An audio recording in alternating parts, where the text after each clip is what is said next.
आज से लगभग कई हजारों साल पहले त्रेता युग में जब श्री राम और रावण के बीच एक भयंकर महायुद्ध छिड़ा हुआ था, जिसमें कि रावण अपने भाई कुंभकर्ण समेत अपने बड़े बड़े दिग्गज महायोद्धाओं को इस युद्ध की आग में झोंककर पहले ही खो चुका था। तब रावण अत्यंत ही क्रोधित होते हुए अपनी एक विशाल सेना लिए हुए श्री राम और उनके वानर सेना के समक्ष रणभूमि में खुद ही उतरने का मन बना लिया कि तभी रावण का सबसे प्रिय प्रलयनकारी और ज्येष्ठ पुत्र मेघनाद अपने पिता रावण के समक्ष आ खड़ा हुआ और मेघनाद यानी कि इंद्रजीत के होते हुए अपने पिता रावण को युद्ध भूमि में ना जाने की बात करने लगा। जिसके बाद मेघनाद की क्षमता, उत्साह और आत्मविश्वास साथ ही समय की मांग को देखते हुए रावण ने अपने सबसे प्रिय पुत्र मेघनाद को रणभूमि में जाने की अनुमति दे दी।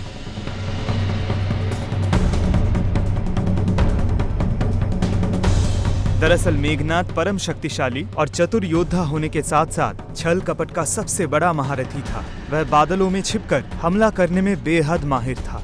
साथ ही मेघनाद को ब्रह्मास्त्र के अलावा अनेकों अस्त्र शस्त्र भी प्राप्त थे और इनका सही इस्तेमाल भी, और इसीलिए वो इंद्रदेव को युद्ध में परास्त कर इंद्रजीत कहलाया।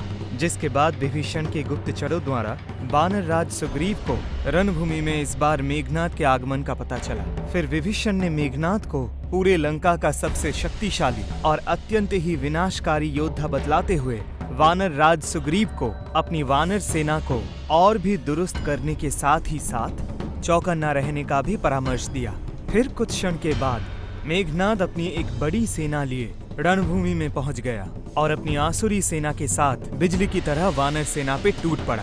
जिसके बाद आसुरी सेना और वानर सेना के बीच एक विकराल युद्ध शुरू हो गया। आसुरी और वानर सेना के बीच ये बराबरी का युद्ध देखकर मेघनाद आग बबूला हो उठा और उसने अपनी माया दिखानी शुरू कर दी। वह आसमान में जाकर बादलों के बीच ओझल यानी कि अदृश्य हो गया।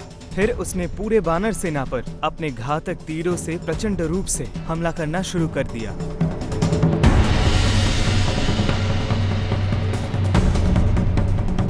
मायावी तीरों के साथ साथ उसने आसमान से पूरे वानर सेना के ऊपर अपनी मायावी शक्ति से बिजली बरसाना शुरू कर दिया। जिसके दौरान हजारों की तादाद में वानर और भालू सेना वीर गति को प्राप्त हुए। साथ ही इस युद्ध में असुरों का पलड़ा पूरी तरह से भारी हो चुका था। यह देख वानर राज सुग्रीव समेत सेनापति अंगद और नल नील पूरी तरह से घबरा गए थे। जिसके बाद वानर राज सुग्रीव ने देर न करते हुए तत्काल ही श्री राम के पास अपने कुछ वानर सेना द्वारा रणभूमि की चिंताजनक खबर भिजवाई, जिसे सुन श्री राम के आंखों से आंसू आने लगे और वही लक्ष्मण जी के आंखों में अंगारे भड़कने लगे। जिसके बाद लक्ष्मण जी ने फिर से श्री राम जी के आगे नतमस्तक होकर रणभूमि में जाने की अनुमति मांगने लगे।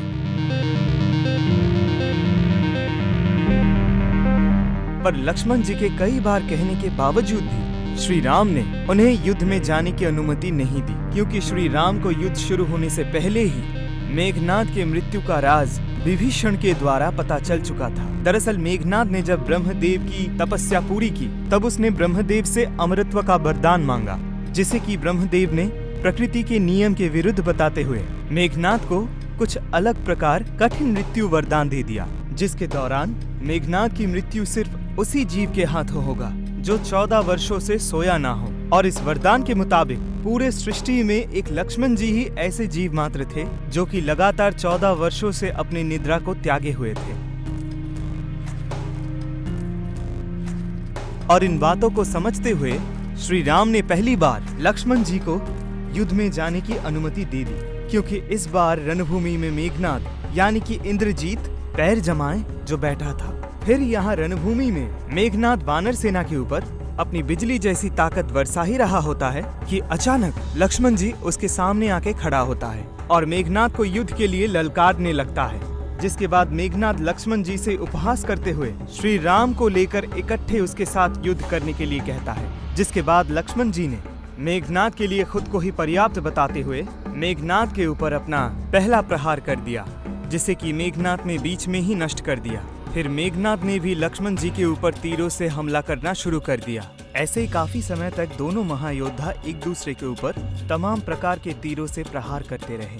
लेकिन कुछ समय पश्चात लक्ष्मण जी मेघनाद के ऊपर भारी पड़ने लगे, जिसे देख मेघनाद ने छल कपट का सहारा लेना ही सही समझा, जिसके बाद वो प्रबल गति से बादलों में जा छिपा और बादलों के बीच में से ही लक्ष्मण जी के ऊपर तीरों की बारिश करने लगी। लेकिन इससे भी लक्ष्मण जी विचलित न हुए, वे निरंतर मेघनाद के हर प्रहार के जवाब देते गए, जिसके बाद मेघनाद ने अपने माया से लक्ष्मण जी का ध्यान सिर्फ और सिर्फ अपने तीरों के प्रहार पर ही केंद्रित कर दिया और दूसरी तरफ अपनी माया का इस्तेमाल करते हुए उसने लक्ष्मण जी के पीठ पर शक्ति बाण से एक जोरदार घातक प्रहार कर दिया, जिससे कि लक्ष्मण जी मूर्छित होकर जमीन पर गिर पड़े। और यहाँ मेघनाद यानी कि इंद्रजीत जोरों से ठहाके लगाते हुए ऊपर बादलों से युद्ध भूमि पर मूर्छित पड़े लक्ष्मण जी के ऊपर दोबारा अपने तलवार से प्रहार करने के लिए कूद पड़े। पर मेघनाद जैसे ही मूर्छित पड़े लक्ष्मण जी के सामने पहुंचा, उसकी छाती में एक जोरदार गदा प्रहार हुआ, जिससे कि मेघनाद कोसों दूर जाकर गिरा। और वह प्रहार किसी और ने नहीं बल्कि स्वयं श्री राम भक्त हनुमान जी ने ही किया।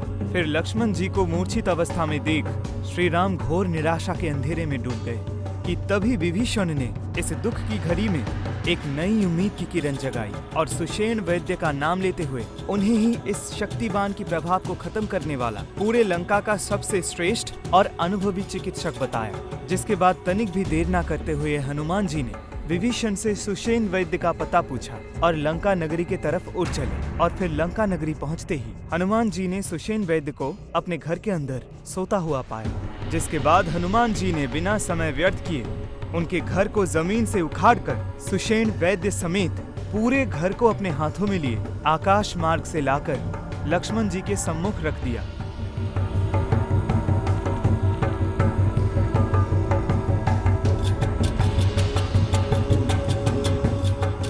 और वहीं दूसरी तरफ लंका के महल में खुशी का माहौल था, जहां रावण और मेघनाद समेत पूरा लंका खुशी के मारे झूम रहा था, क्योंकि रावण को लग रहा था अब शक्तिबान के आघात से लक्ष्मण का बचना तो नामुमकिन है। साथ ही लक्ष्मण की मृत्यु के बाद श्री राम हनुमान समेत पूरी बानर और भालू सेना टूट जाएगी और लंका से वापस पलायन कर जाएगी। और यहाँ एक बड़ी हलचल से सुषेण वैद्य का निद्रा भंग हो गई और वह अपने घर को लंका में ना पाकर भयभीत हो गए। जिसके बाद विभीषण उनके सम्मुख आए और उन्हें सारी बात बताने लगे।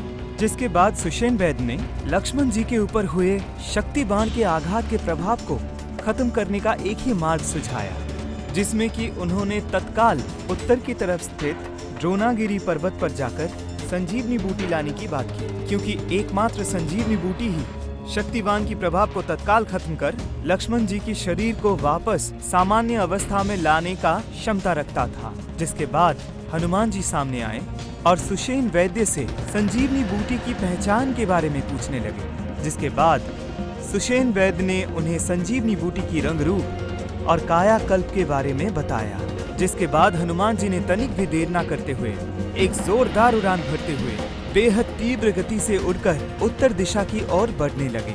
फिर यहाँ लंका में रावण के गुप्तचर ने रावण को सुषेण वैद्य, संजीवनी बूटी और हनुमान जी के बारे में सब कुछ बताया, जिसे सुन रावण अत्यंत ही क्रोधित हो उठा और फिर लंका से अंतर्ध्यान होकर वह सीधे पाताल लोक में अपने ममेरे भाई कालनेमी के पास पहुँच गया। दरअसल कालनेमी मारीच का पुत्र था।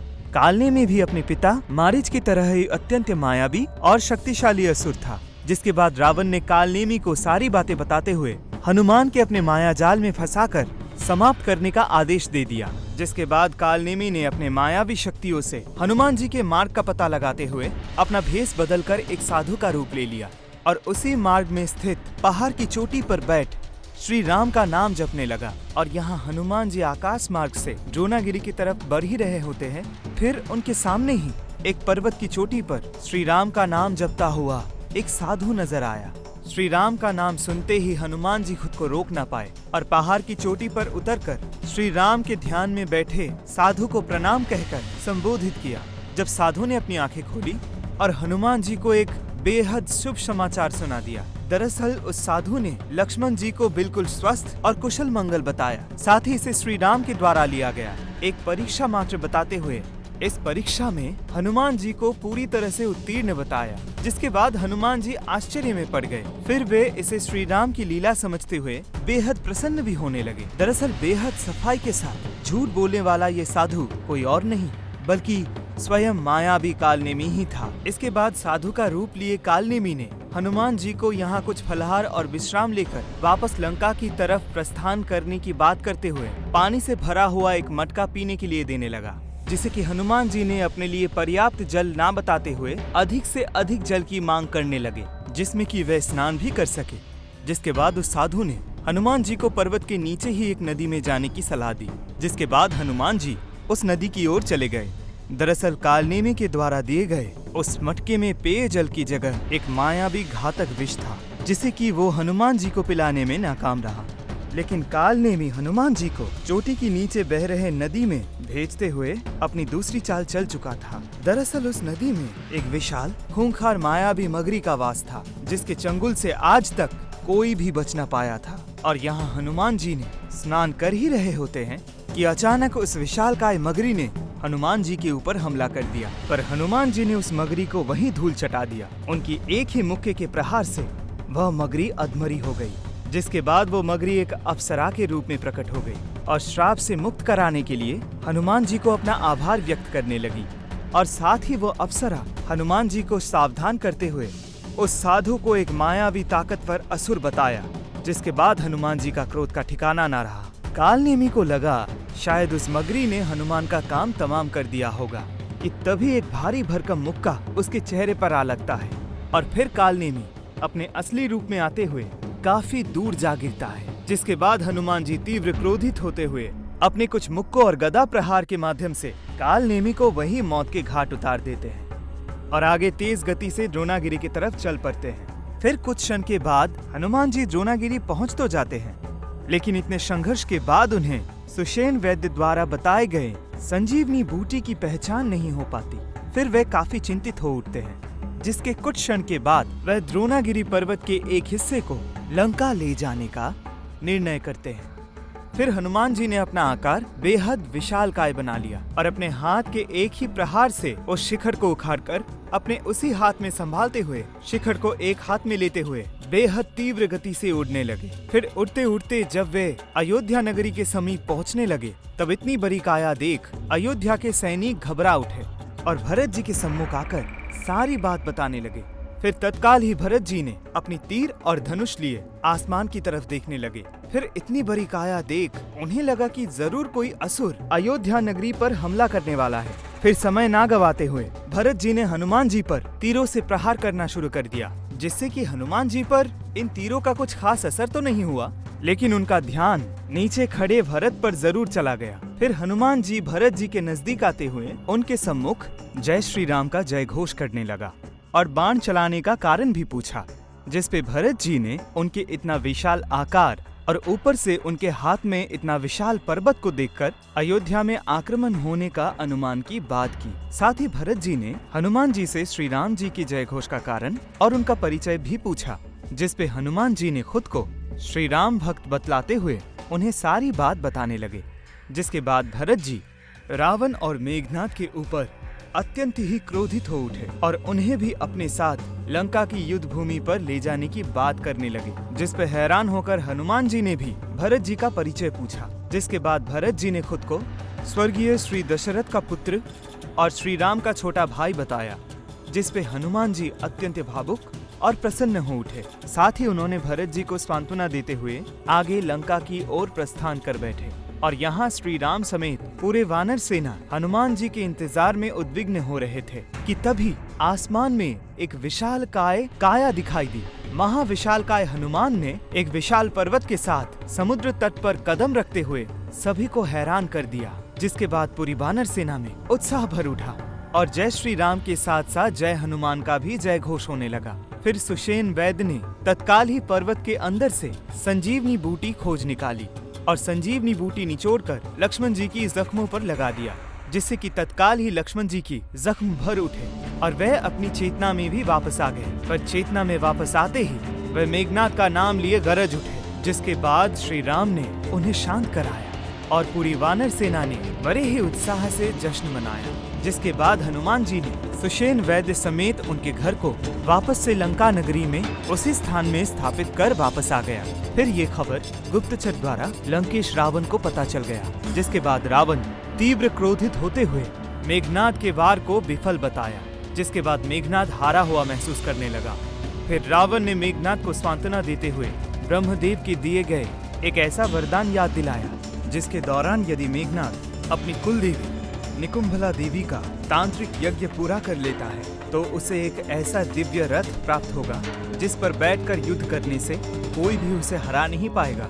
जिसके बाद समय ना गवाते हुए मेघनाद निकुंभला देवी का तांत्रिक यज्ञ शुरू कर दिया। फिर इसकी सूचना गुप्त रूप से विभीषण को मिली और विभीषण ने ये बात श्री राम के सम्मुख रखी, जिसके बाद श्री राम ने लक्ष्मण को तत्काल ही मेघनाद के इस यज्ञ को भंग करने का आदेश दे दिया। और यहाँ मेघनाद कड़ी सुरक्षा के बीच अपनी कुल देवी निकुंभला देवी का तांत्रिक यज्ञ कर ही रहा होता है कि अचानक वहाँ लक्ष्मण जी और विभीषण समेत कुछ वानर सेना कड़ी सुरक्षा को ध्वस्त करते हुए मेघनाद के सम्मुख आ खड़े होते हैं। और फिर लक्ष्मण जी यज्ञ में लीन बैठे मेघनाद को कड़वी कड़वी बातें बोलने लगते हैं, जिससे कि मेघनाद अपना आपा खोकर स्वयं ही अपने यज्ञ को नष्ट भ्रष्ट कर देता है।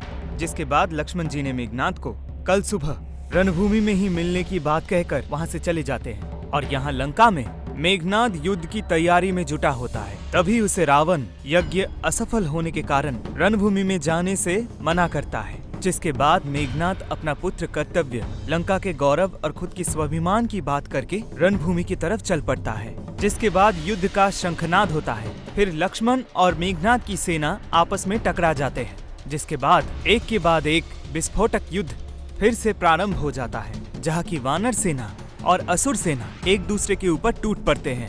फिर यहाँ लक्ष्मण जी और मेघनाद एक दूसरे के ऊपर तीर बरसाना शुरू कर देते हैं और दूसरी तरफ हनुमान जी और अंगद बड़ी ही तेजी के साथ असुर सेना की सर्वनाश करने लगते हैं। और उसने लक्ष्मण जी के ऊपर पशुपतास्त्र बाण का प्रयोग कर दिया, जिसे देखकर लक्ष्मण जी हाथ जोड़कर खड़े हो गए, जिसके फलस्वरूप पशुपतास्त्र बाण वापस लौट गए। इसे देख मेघनाद अचंभित हो उठा, जिसके बाद उसने अपने दूसरे अस्त्र नारायणास्त्र का भी लक्ष्मण जी के ऊपर प्रहार कर दिया, जिसे देख लक्ष्मण जी वापस हाथ जोड़कर खड़े हो गए, जिसके फलस्वरूप नारायणास्त्र भी लक्ष्मण जी को बिना नुकसान पहुंचाए वापस लौट गया। दरअसल लक्ष्मण जी शेषनाग के अवतार हैं और इसी कारण पशुपतास्त्र और नारायणास्त्र लक्ष्मण जी को बिना नुकसान पहुंचाए वापस लौट गए। इसे देख मेघनाद समझ गया कि होना हो लक्ष्मण हो या श्री राम, ये दोनों ही किसी दैविक शक्तियों का अधिकारी हैं। इसके बाद मेघनाद रणभूमि से अंतर्धान होकर सीधे लंकेश रावण के सामने प्रकट हो गया। जिसके बाद मेघनाद ने अपने पिता रावण को ये सारी बात बताई, जिस पे रावण ने मेघनाद को थका हुआ कहकर आराम करने की सलाह दे दी। जिसके बाद मेघनाद अत्यंत ही क्रोधित होते हुए रणभूमि की तरफ वापस से चल पड़ा। पर जैसे ही वो रणभूमि पहुंचा, उसकी आंखें वही फटी की फटी रह गई। दरअसल उसकी सारी असुरी सेना रणभूमि में हनुमान, अंगद और वानर सेना के हाथों वीर गति को प्राप्त हो चुके थे, जिसे देखकर मेघनाद आग बबूला हो उठा। फिर वो बादलों की ओर चल पड़ा और बादलों में छिपकर समस्त वानर सेना के ऊपर तीरों की बारिश शुरू कर दी, जिससे कि अनगिनत वानर सेना वीर गति को प्राप्त होते चले गए। फिर यह देख लक्ष्मण जी ने मेघनाद पर तीरों की वर्षण शुरू कर दी, पर मेघनाद की बादलों में छुपकर वार करने की वजह से लक्ष्मण जी के तीर मेघनाद को छू भी नहीं पा रहे थे। और यहाँ मेघनाद वानर सेना को समाप्त करने के साथ साथ लक्ष्मण जी के ऊपर भी तीरों की बारिश करते ही जा रहा था, जिससे कि लक्ष्मण जी भी संकट में पड़ चुके थे। और फिर उस संकट की घड़ी में हनुमान जी लक्ष्मण जी के सम्मुख आ खड़े हुए और फिर उन्हें अपने कंधों पर बैठने के लिए आग्रह करने लगे। जिसके बाद लक्ष्मण जी हनुमान जी का इशारा समझते हुए उनके कंधों पर बैठ जाते हैं और फिर हनुमान जी लक्ष्मण जी को लिए सीधे बादलों के बीच पहुंच जाते हैं, जहां की मेघनाद लक्ष्मण जी को साफ साफ दिखने लगे। इसके बाद लक्ष्मण जी समय न गवाते हुए अपने एक दिव्य अस्त्र को प्रकट कर सीधे मेघनाद के ऊपर प्रहार कर देते हैं, जिससे कि मेघनाद की एक भुजा कटकर सीधे लंका महल के अंदर जा गिरती है। और फिर अपने दूसरे दिव्य अस्त्र को प्रकट कर मेघनाद के सिर को धड़ से अलग कर देते हैं, जो कि सीधे युद्ध भूमि में जाके गिरता है। फिर यह देख सभी देवता लक्ष्मण जी और हनुमान जी पे अपना आशीष बरसाने लगते हैं और साथ ही श्री राम हनुमान जी को संकट को हर लेने वाला संकट मोचन बतलाते हैं।